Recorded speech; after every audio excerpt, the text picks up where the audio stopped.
I laboratori, l'ostetricia, soprattutto per Cittadella e Campo San Piero, l'area psichiatrica e l'assistenza sociale territoriale. Sono questi i 4 settori più a rischio dell'USL 6 per la carenza di personale, insofferenza a causa di fisiologici turnover, maternità e blocco delle assunzioni.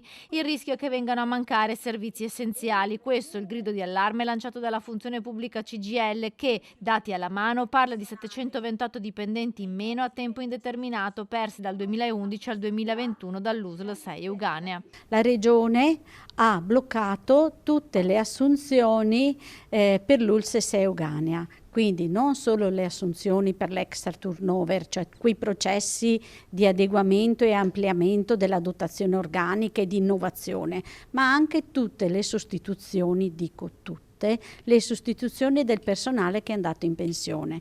Quindi ci si stanno creando buchi in tutti i posti di lavoro, perché sapete che nel pubblico impiego il 50% è personale che ha già un'età avanzata. Per esempio sono ferme le graduatorie degli OS, dice il sindacato, sono tantissimi quelli fermi che rischiano di veder trascorrere i termini di validità del concorso. La carenza è così pesante che la CGIL chiede come sarà possibile riprendere l'attività a settembre dopo la fine dell'estate. I servizi, a nostro avviso, rischiano di chiudere o comunque di sospendere se non si riattivino le assunzioni non solo del turnover ma anche dell'extra turnover.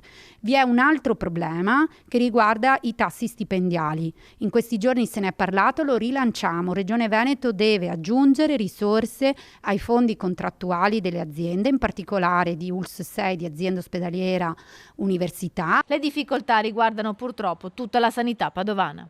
Per quanto riguarda le altre due aziende, IOV e azienda ospedaliera, è una situazione sulla quale l'area ospedaliera vive una condizione difficile sulle dirigenze chirurgiche, quindi tutta l'area della chirurgia plastica, dell'ottorino, ma anche l'area trapianti, che è eccellenza per l'Università di Padova e per l'azienda ospedaliera.